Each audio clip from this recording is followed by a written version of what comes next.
welcome back to the Anchor Bay Archives podcast. We have a loaded show today. We are going to talk about the lore and the truth behind one of the most controversial box sets in physical media history, and that is the Sleepaway Camp Red Cross box set from Anchor Bay. We have a full panel tonight. We're going to be talking to Mike Slipcase Felsher, Mike Ortiz, and the creator of that box, Jill Valuet.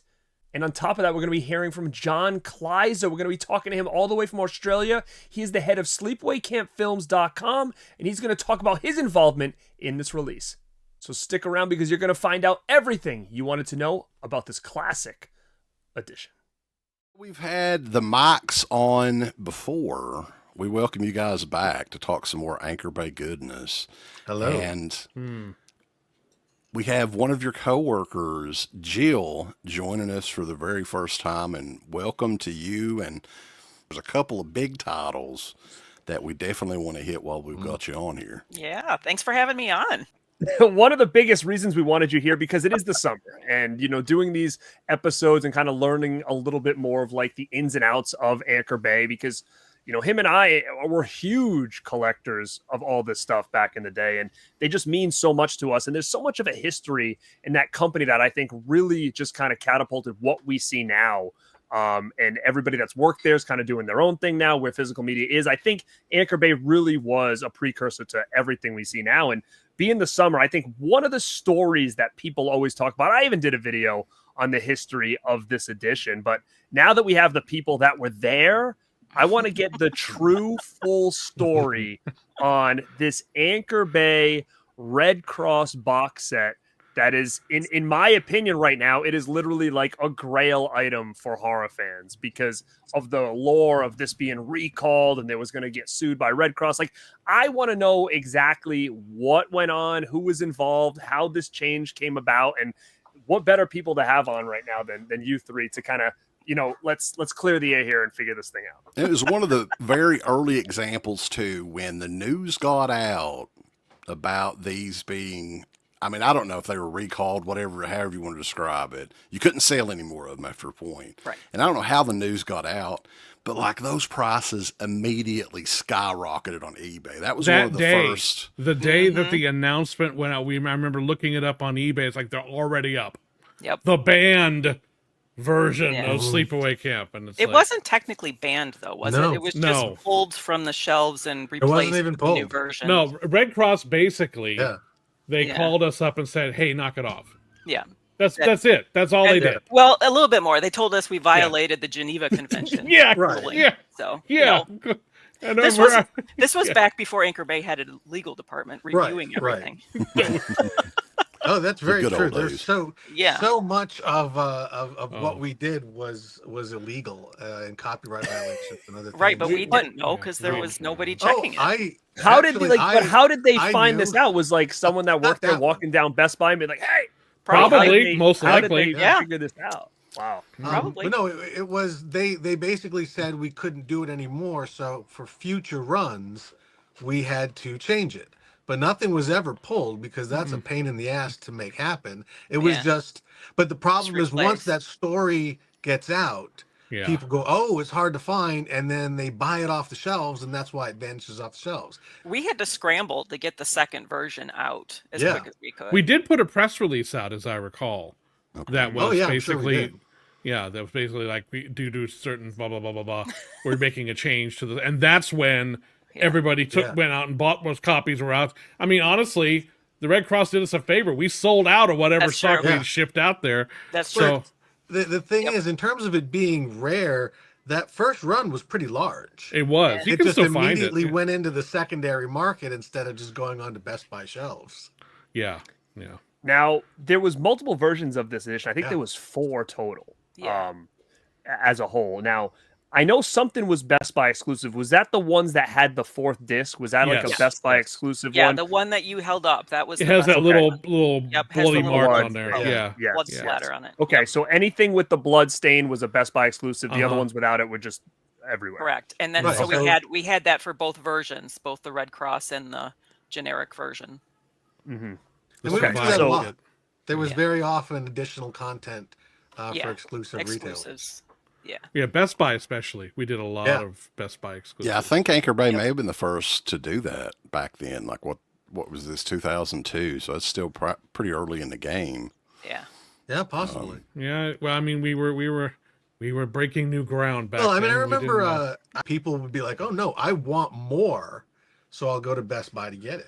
And we didn't do anything. I mean, we put the disc in there in a little paper sleeve and just shoved it in the box. Yeah. Yeah. You know, it wasn't like we did a whole big. It's just like, here, there you go. Have its own case. Well, and it was always something that could be done easily. And what you would basically do is just take the people would assemble. Just if you want some behind the scenes, all of this stuff is stored somewhere. All of these boxes are stored flat. The sleeves are stored flat. At that time, I think most of it was done by hand, and somebody would just have like lists of put this with this with this, and then the next list says, okay, add this onto it. So that was an easy way to do it. Like add a disc and add a sticker just on this 1,000. Now, was the Sleepaway box like the Herzog? Was that glued on the? Look at the bottom of your box.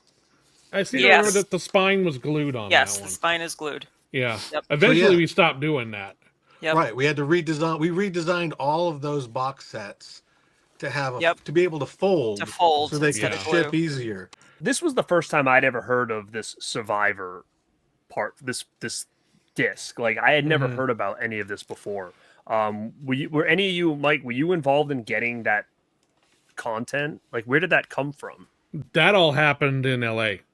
because when they were putting together the stuff for the disc, they found out about this aborted Sleepaway. I think Camp it was 4. on IMDb though before it might have been. I mean, they did their research, and that team out there was the one that pulled that together and managed to get back then just the raw footage of the unfinished. But now I understand they have finished it finally. Well, that's a good double feature: Return to Sleepaway Camp and Sleepaway Camp 4. Is that a good double feature? Yeah, I don't think so. It's a fun night. Funny thing though, I was looking through my box set. And I remember this back in the day vaguely. It was stuck inside my Sleepaway Camp 3 DVD case.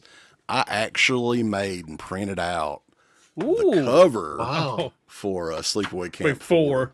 Nice. Oh, wow. Can you send it? So you were one of those people. Okay. I want one of those. I could probably scan it. It's pretty faded though. But, hey, I'm sure I might still have the files. I could send them to you. I still...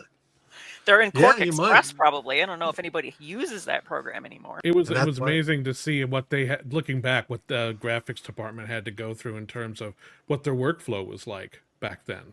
Oh, so like the handprint on Sleepaway Camp is my hand. Yeah, that is wild. Yeah. Do you have an open copy? Does anybody have an open copy? No, I don't think so. Yeah. No. Okay. Take a look at the inner sleeve, and hold that up. All of those, I think, aren't those just from the Anchor Bay? They were from the first aid that was kit? first aid kit in our bathroom. Yeah, I just scanned it in and removed the labels.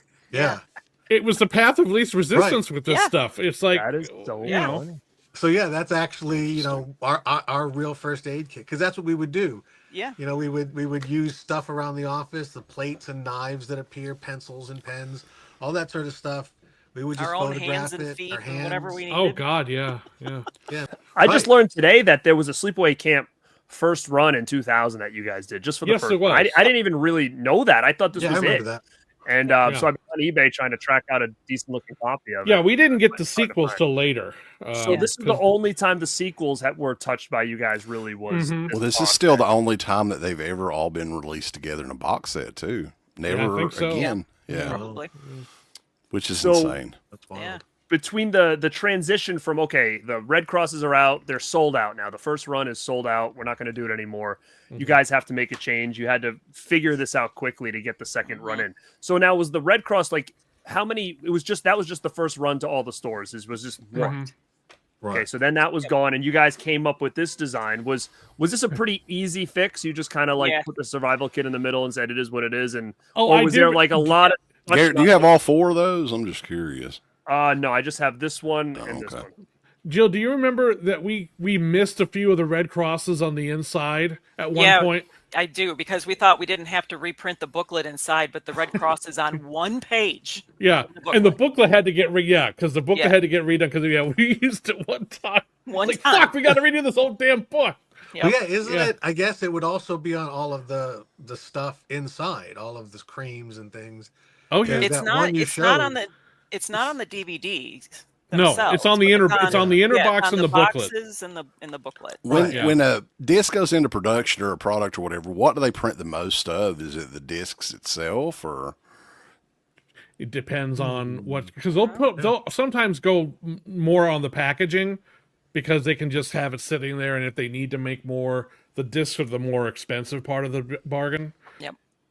Did you guys have any other ideas before this was the final, this is what we're going to use? Or was this kind of like, let's just get this done, we got more stuff to worry about? Or was there any other ideas that you guys floated through saying, what can we do instead of the Red Cross? Do you guys know that? I don't remember. I don't think so. I think it was a scramble to get it done as quick as we could, so that as soon as they needed that second run, it was ready to go.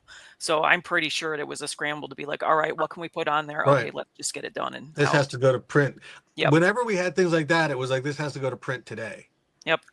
Okay. Like, actually, I remember there was a show that you mentioned in the past about, remember the Walking Dead season 1 box that came with a mask? And that was originally a tin, and that was going to be this nice tin. It was being manufactured, and we got an email one morning that was like, the factory in China was shut down and your tin is no longer being manufactured. So like by the end of the day, we have to find a printer that can print the box and design this whole new box and get it to print like that day. And that's very often how stuff would happen. When stuff went wrong, it was, okay, what can we do today? Right this second. Yeah. To get something, because that was the rule. That was the rule. Like even Aaron McGregor, who was the head of operations, said was, we don't miss street date. Mm-hmm. Period. We will ship a disc with nothing on it, with no cover. But why do you say that ship. when Felsher's sitting right here? Why do you gotta drill that down? Picking on the poor fella. That's a shame. Jesus.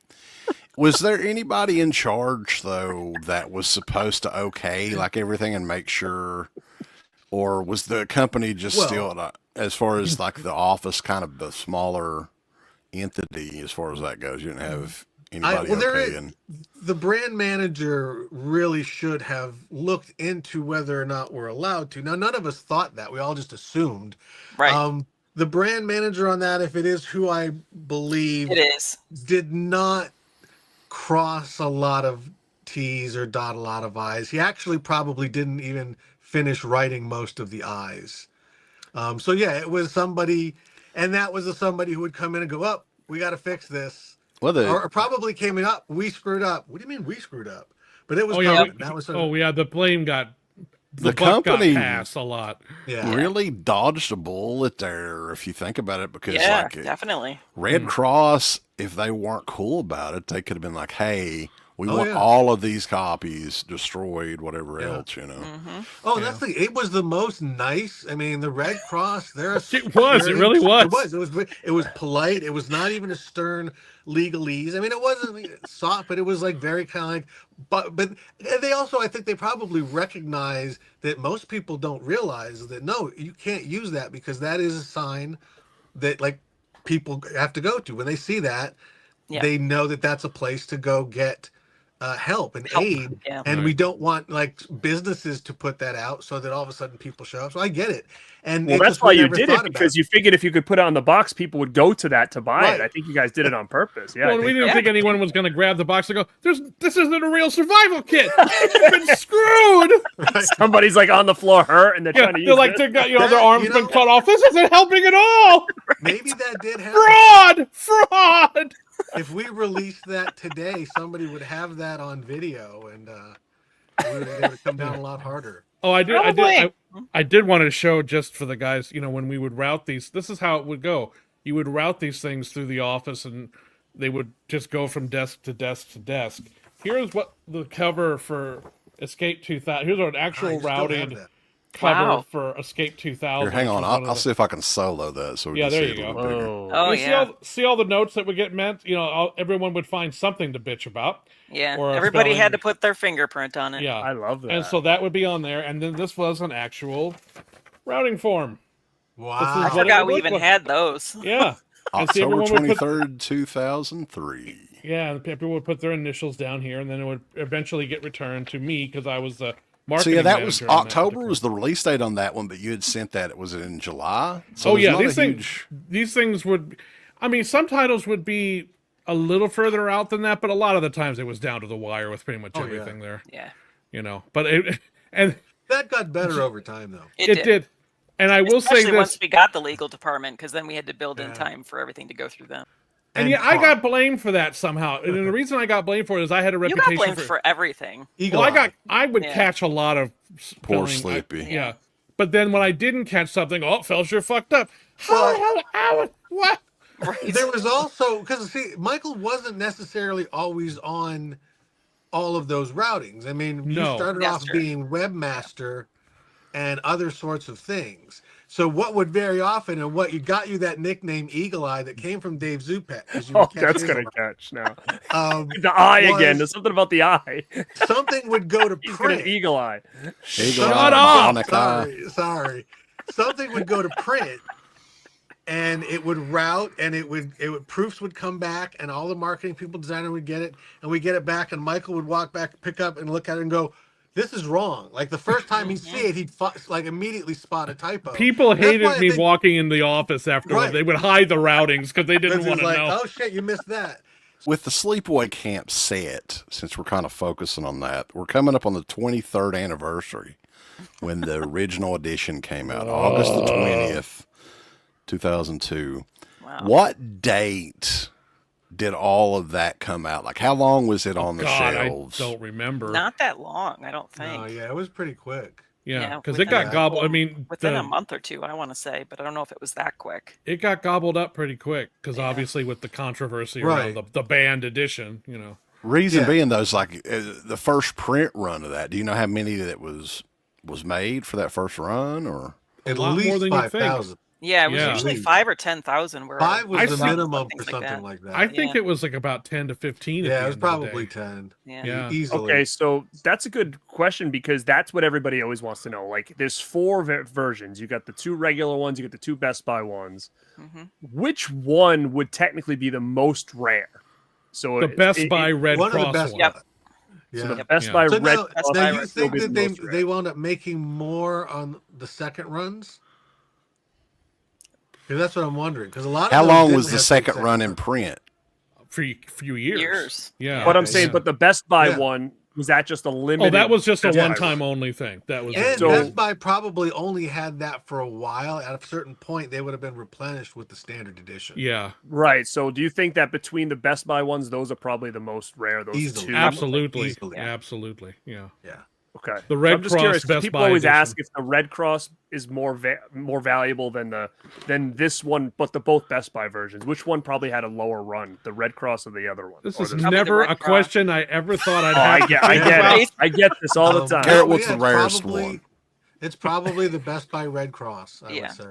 Okay. If someone 23 years ago or whatever come up to me and said, in 23 years, you're going to be on a podcast trying to figure out what was the rare version of the Sleepaway Camp box set, and there's going to be someone who's going to know that there were 4 versions, including the Best Buy variants, and you're going to have to answer this along with some of the people you're working with right now. I would have slapped that person in the face. Over the internet. Right. Yes. Yeah, no kidding. Yes. I mean, here's the thing. You do a video about it, and those comment sections come in, and it's like you just want to... I don't know all the answers, so next time I see those things, I want to have clarification that I know what the heck I'm talking about, so it's not just like, I'm just making shit up. And the other thing, too, is that when that press release came out about removing Red Cross, they contacted you guys... It was like, World War III, like Red Cross is going to like end Anchor Bay. Nothing like that. It was a lot of this when you're saying that, like, they were actually very nice about it. And it was an easy, smooth transition where out of all the way that the rumors were. Right? Yeah. Out of all the people that ever contacted us because of a copyright violation or any kind of thing like that, they were easily, because basically all they did was go, hey guys, hey, please stop. Don't do that. Yeah. That's it. Yeah, they were very cool about. They were. I kind of picture them sitting back in their offices, going, "Yeah, you got to stop doing that. Oh, do you know? Do you need us to recall it? Nah, just stop it. Just don't do it again." Yeah. Okay, so that's another good thing that we've learned today is that it wasn't they weren't trying to take the company down. You guys weren't. No. We were more alarmed about it than they were. Right, because when it's like the record, we violated the Geneva Convention. Are we Right, going to also- jail? Like the whole world's against us now. I know. Here's something also that kind of gets us is from the designer standpoint and from the company standpoint, the Red Cross edition nails it. Like, it looks cool, it sells the idea, it's really sort of awesome. And if we thought Survival Kit was a better choice, we would have done that in the first place. Right. So ultimately, it forces us to release what is a weaker product because it just like, even right now I can see it behind you, that Red Cross, which again, that's why it works and that's why you're not allowed to use it to sell your shit. Yeah, because that fit Jay Douglas's demand. I can see it from a football field away. Right. That's That was true. Jay's thing always. Yeah. And Anchor Bay was very much a how do they phrase it? An ask for forgiveness, not permission company. Right, yeah. Yep. So yeah, Especially in let's those do early it. days. Yeah. I think Oh, the thing that's a little bit different though now than back then is back then too. It was also about the movies themselves rather than the packaging.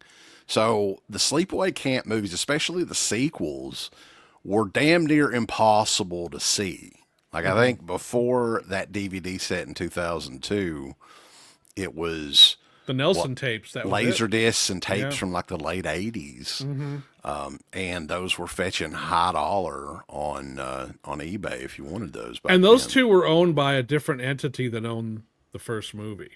It still are, but now it was a different company that owns them. MGM owns the company that owned the Sleepaway Camp sequels at the time. We licensed it from them, and the first one was controlled by a company called Taurus Entertainment, and they lost the rights to that some time ago, and now that's owned by somebody else. So good luck ever getting these three films back together again. Yeah. Well, that's what I'm curious about because, Scream Factory did release the first three on Blu-ray. They weren't in a box set. They were just individual releases. I mean, they had similar like artwork and stuff, but do you think that there might have been a reason that they weren't able to house them together because of what things like this? And now they've released the 4K, but one's not even there. It's just 2 and 3. This happens with...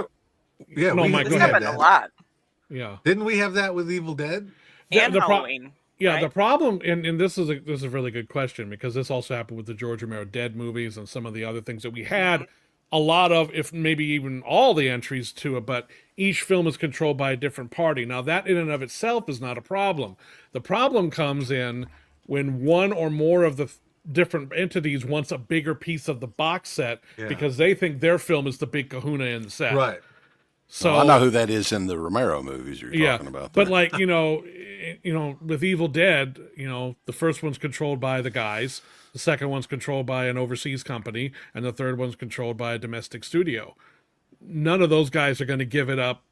You go to them with an equal split, sure, maybe. And then also the problem is we don't have all of those films for the same amount of time.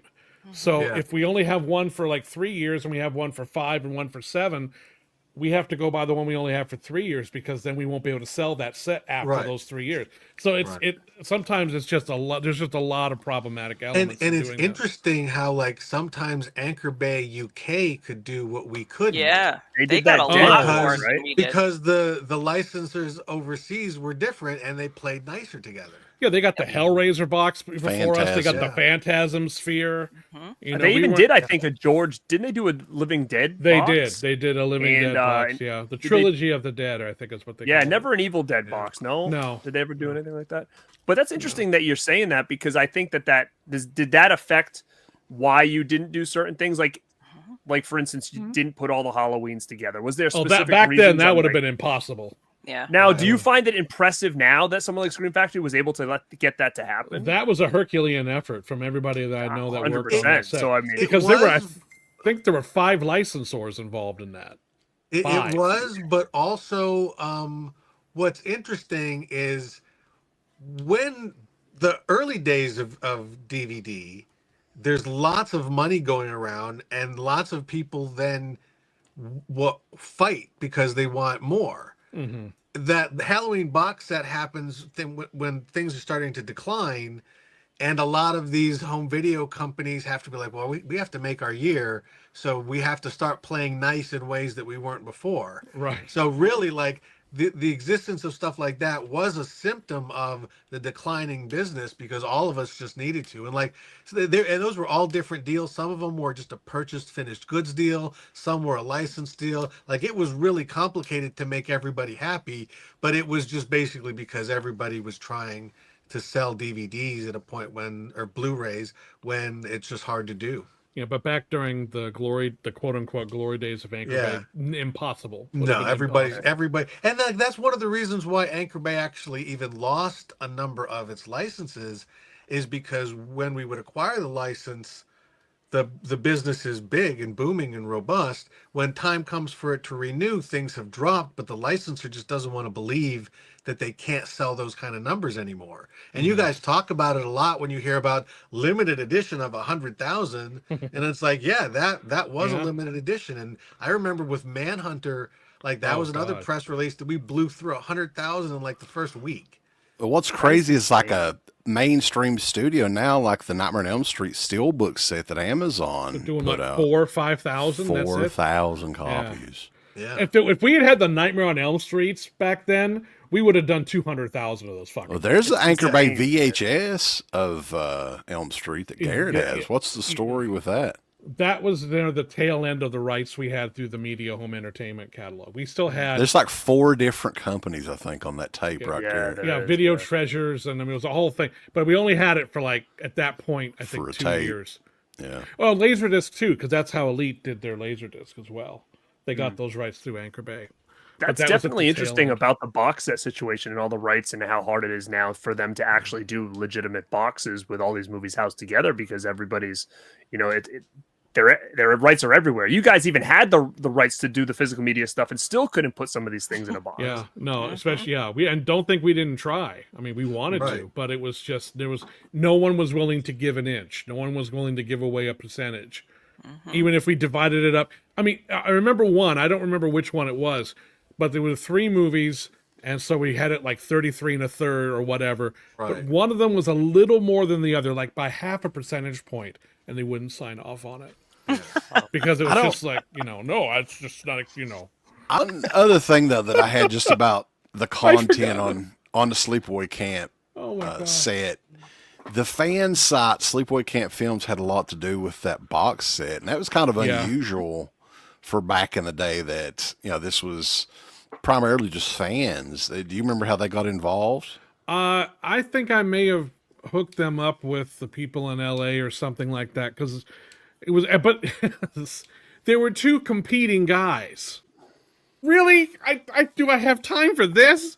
It's like I got to deal with the 2 guys who are both fans of the Sleepaway Camp Films, and they hate each other. Because aren't they the ones that wrote the copy that's in the booklet? Yeah, well, one of them had something to do with like getting some of the interviews and the comment. Yeah. It was on one of them moderated the commentary, and then the other one wrote some of the content. I think since then they've merged together, though, right? Aren't they? I haven't followed the ins and outs of they're getting along now, if I'm not mistaken. I haven't followed the ins and outs of the evolution of the Sleepaway Camp Films fandom.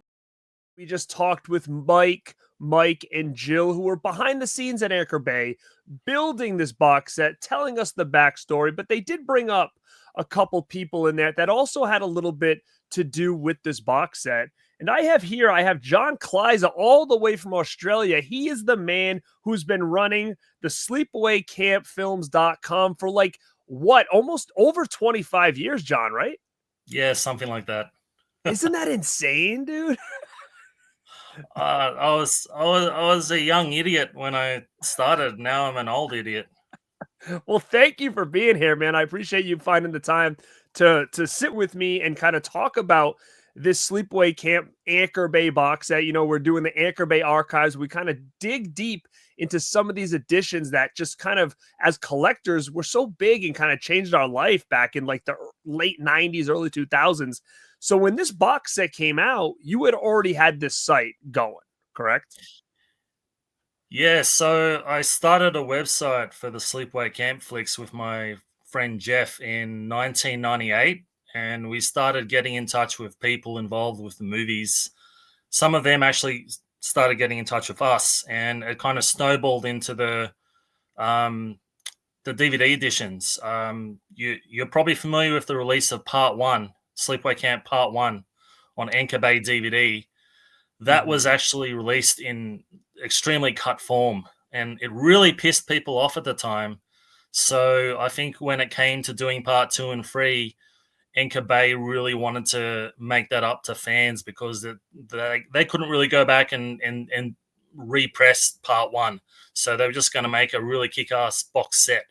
Now, it's funny that you say that because number one, I just recently learned that there was a late 90s Anchor Bay part 1. I thought they all came in this box and that was kind of it. I thought this was like the end all be all. And then, going into this podcast and doing research and stuff, I found out there was actually an earlier one that they did say was very cut. Now, like you said, people were pissed.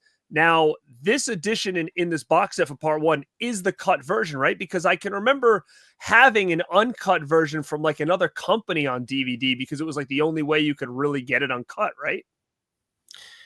Yes. So in the late 90s or around early 2000, they released 3 editions of part 1. So they had the DVD, they had a widescreen video cassette, and they also had a full frame video cassette because this is around the period where widescreen TVs weren't common. And if you're a video clerk like I was around the time, so many people would complain, there's black bars on my screen. They just weren't prepared for it. Right. So Anchor Bay released 2 separate video versions plus the DVD. And yeah, it was all from the same cut print. I believe it was from a TV print, so it was missing lots of random stuff. And the VHS editions previously had always been uncut. And in the 2000s, after the Anchor Bay cut version came out, a Canadian company called, I believe, Legacy Entertainment or something like that, they capitalized by releasing the uncut version on DVD. I mean, it was just a full frame print and it was kind of scratchy, but yeah, like you said, that was the only real way to experience it in the digital era. Yeah, I had all of those like legacy DVDs. I think they did all 3 of them. And I think the first one was the only way to kind of get it uncut on disc at the time. So, those were kind of special as a collector to have because you were like, oh, I have this little collection over here. And then I have this nice fancy one from Anchor Bay. And, you said that you had just started, in 98 doing the Sleepaway Camp stuff. Now, was just a fan? You're just a huge fan of the franchise and you wanted to kind of show it love. Is that kind of how this all started for you? Yeah, well, I just really wanted a sort of like a place online to connect with other fans because I legitimately thought I was the only person to like these movies, and it turned out that wasn't the case. And then once the cast and crew from the movies started getting involved in the website, we were trying to use that to build into home video releases and new sequels and things like that. And for the most part, it worked out fine. With all this, finding the fans, talking to people who are part of the project, you've also done a lot of archiving of these movies and things about these movies. It could be, promo ads or different materials or commentaries or whatever it may be. And this camp set that we're talking about from Anchor Bay, when I had Mike and Jill and all them on, they had mentioned that they had reached out to 2 people that were running sleepaway campsites at the time. One obviously was you. Was there another one that was going on at the same time? Yeah, that was Jeff. So me and Jeff, we created the original Sleepaway Camp website. And this is going to sound silly now, but when we started attracting the cast and crew from the movies, the people that liked part 1, the people that made part 1, they didn't really like the sequels. They really hated the sequels, and they kind of wanted me to only focus on part 1 and not deal with part 2 and 3 at all. And after a while, it started to feel like I was working for other people and stuff. So basically, me and Jeff parted ways. He did the official website for part 1, and I did the official website for part 2 and 3. And that's how we kind of ended up with 2 Sleepaway Camp websites. Now, what was the other one called? So mine is sleepawaycampfilms.com and his is Sleepaway Camp movies.com. I'm Now, John is this and still a he's Jeff, thing? so we're constantly mixed up. Okay, so what's funny is, and again, you can debunk this story all you want, but as we were talking to them about this edition, they were building it, and Jill was the one who was responsible for the artwork. You know, Michael Felsher was getting all the behind the scenes stuff, and he had said he had reached out to people to help him with it. And I think you were one, and then Jeff was one, and he said there was two sites, and at the time they weren't getting along with each other. So it was kind of a battle back and forth of, you know, material and this, that, and this. But he said that one of them really got the material he wanted for this set. And I don't know exactly what it was. But he said that it was a dynamic where you guys were almost battling back and forth. Was that ever the thing? Absolutely, man. Absolutely. Because so it was. So there was a little beef there. Is that what you're saying? It was a big beef because basically, without sounding too bitter, the website that me and Jeff did led to that movie being made, Return to Sleepaway Camp.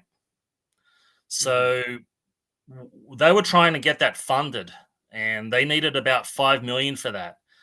So basically, they were sort of putting that on the website to use as a promotional, sort of promotional material that they could use to get funding for the movie. So it was quite this fan site that me and Jeff made for fun and to make friends with other fans kind of became this quite serious business thing where they believe the funding hinged on, you know, whether I could really promote part one and sort of minimize the sequels. And I mean, I knew the director of part 2 and 3, Michael Simpson, and I didn't really want to do that to him and his films. I love the films, and I'm friends with Michael to this very day. So basically, I was in a position where Jeff was offered to produce Return to Sleepaway Camp.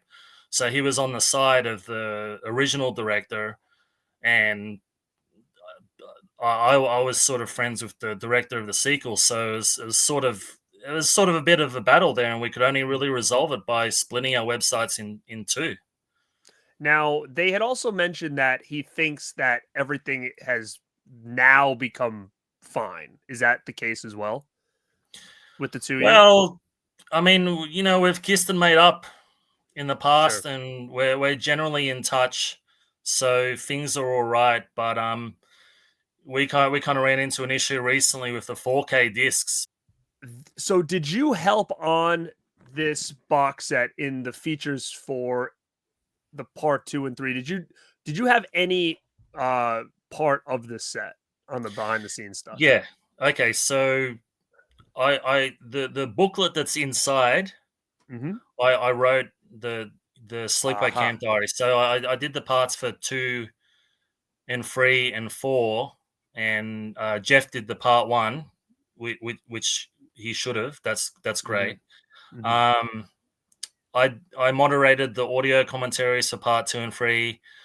I gave them all my international foreign covers for the still gallery. I don't remember if they actually used them. And we dug up, me and Double Helix Films, we dug up the footage for part 4 that ended up on the Best Buy disc and the uncut version of part 3, which they pulled the gore pieces out of for a special feature. Okay, that's about what I did. So obviously you remember the story with this edition, and that's what we were going to talk about. That's what we've been talking about with Mike and Jill, is that this came out, the Red Cross edition. They loved it. It looked just like a survival kit. It looked like a first aid kit.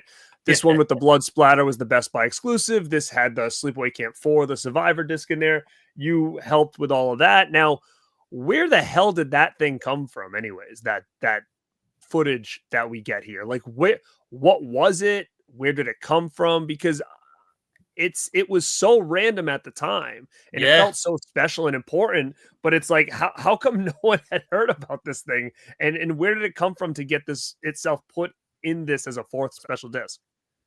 So in 1992, Double Helix Films, who were the rights holders of part 2 and 3, they announced Sleepaway Camp 4: The Survivor, and they went to start shooting it, and at the same time the company crashed, so they only got 1 day worth of footage in the can.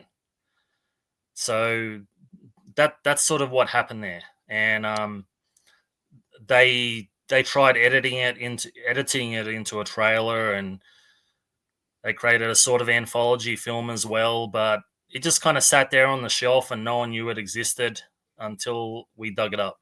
Now, how does one find out that exists and says, "Hey, I want the 1 day of footage that you guys did"? Like, how does one acquire that? Yeah, well, part of the reason of making a website, my side motive was I was hoping that someone would see the website and get in touch with me about part 4, and I ended up interviewing some of the actors and then eventually the director, and they all confirmed it got shot, but no one really got off their ass and started looking through the archives until they knew I was coming to Los Angeles to record the audio commentaries. So that at that point, everyone kind of got everything together and dug it up from the archives. I think my only problem with the release of that footage is, like you said, it's really random, and there should have been more of a explanation and context for what that footage actually was. Right. I'd originally written in the booklet and the introduction screen for the footage, I'd explain what the plot was. I think it's on the final page or something like that under the heading of Sleepaway Camp 4. It's not as comprehensive as the things I wrote for part 2 and 3. They really edited it down to maybe a paragraph or something like that. And as I said before, I was in touch with some of the people behind part 4, and I just wanted it on the marketplace so that their work was for something. But what I really wanted to get down to with everybody that was kind of involved in this release was just the lore behind the Red Cross edition, because, you know, when you hear about it, it was one of those things. It was like, oh my God, it was taken off the shelves. You know, Red Cross is ready to sue Anchor Bay for everything they've got. Like, it was craziness around that time. And Anchor Bay was like struggling to like create a new image to get these things back out, like in stores. And come to find out, I guess, you know, it wasn't as crazy, I think, as we all thought it was. Sure, it was an edition that came out. It was the first print of the run. And when it was gone, it was gone. It wasn't like they said nobody had to send things back. It wasn't recalled. It was just, hey, we can't do it anymore. So these stores, just that first pressing, as soon as it was gone, it was gone. He said, but when the news got out that we had to change everything, people just bought everything that was in stock everywhere. And then we just couldn't put that edition out again. And then they had to recreate it and all this stuff. And he said, to be honest, Red Cross were pretty nice about the situation. They weren't mad at us. They basically say, hey, listen, you guys can't do this anymore, blah, blah. Can you change it? And they're like, yeah, sure, no problem. Where I was always under the assumption that it was like a crazy, like everybody's sending stuff back. They lost all this money. Red Cross was ready to, you know, tear Anchor Bay to pieces. Now, what did you know about that whole situation? Or what did you think you knew, or did you know? Because I felt like it was just taken a lot out of proportion. And I still think that rumor mill and lore of this edition is still out there. Well, you know, they put a lot of work into the set. I was there in Los Angeles for a day. I toured the facilities where they were putting it together. I spoke to a lot of people. They were putting so much work and time and money into the process. So when they released it, and it was the timing of when Red Cross contacted them. So that was sort of somewhat during or after the initial launch. And it was just such awkward timing for them to have to, you know, redo this, because, I mean, where do you get the money from when you've blown all your budget trying to make this DVD set the best expression of what it can be? Mm-hmm. So that was basically the story with that, and no one liked having to reissue the box. But yeah, like you said, it did cause a run on on people buying up the boxes, and that might be one of the reasons the Sleepaway Camp Survival Kit actually knocked off Pulp Fiction in the sales charts that month. 100%, because that's what they said. They said nobody had to send this back. That's the difference. It wasn't like get them off the shelves. It was as soon as we put a press release out saying, hey, just a heads up, it's going to take us a minute to restock this because we have to change it due to, an issue with Red Cross. So people were under the assumption. So everybody that saw them at the stores just bought them all up. And they said, back then DVD sales were way more than they are now. So it's like, it's hard to even fathom how much DVDs and physical media people were buying back then, that this thing got gobbled up really quick, and then it went right onto the secondary market, and then it just assumed it was sold out and super out of print. And they said, it did suck. Like you said, they said they loved the Red Cross version of this. This is what they wanted. So to have to go back and just kind of slap a survival kit on the front just to do, they said it didn't really make it feel as important as it did with the cross on there. That was the image that they wanted. They should have crossed their T's and dotted their I's a little bit, but that was the idea, that they wanted this to look like it was literally, a first aid kit. And they said, it was just unfortunate that we had to make that change. And I was always asking, like, how do you think they even found out? And they said it could have been easy as somebody who worked for the company at Best Buy, take a turn and be like, what the heck is this? Yeah. And he's like, it could have been just as easy as that. Yeah.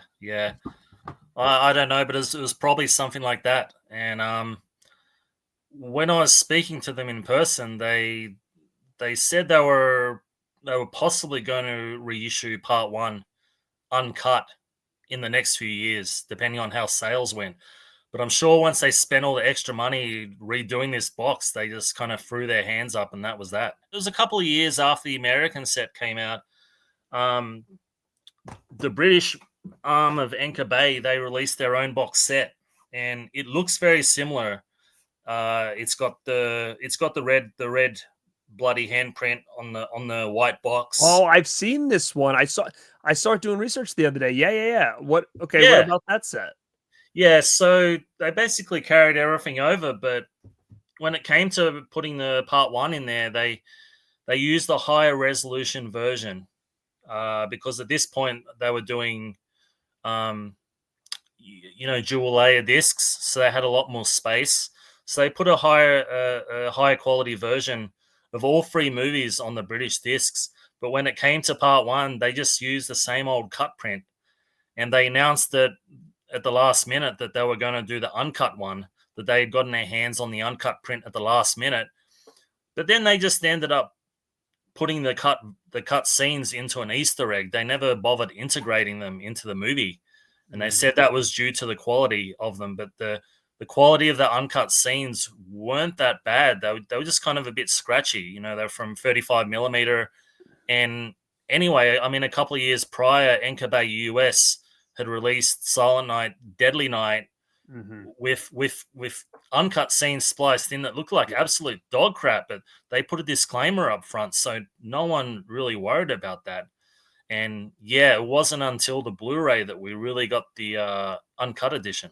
Now a part of me feels like I need to go hunt that version down, that UK version, because it is so unique. And talking about these, there's 4 versions of the one in the States. There's the 2 Best Buy ones with the different artwork, and then there's 2 just the regular ones. And now there's even a 5th one, which was the one from the UK, which is even kind of crazier.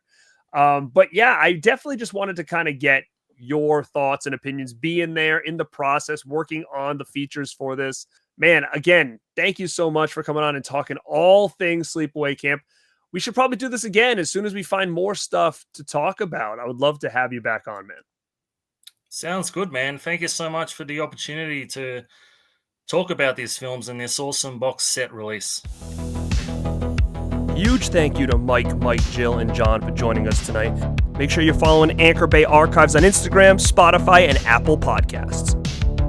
And for more content, make sure to follow me at Born to Be Rad and Wes over at Dead Pit Radio.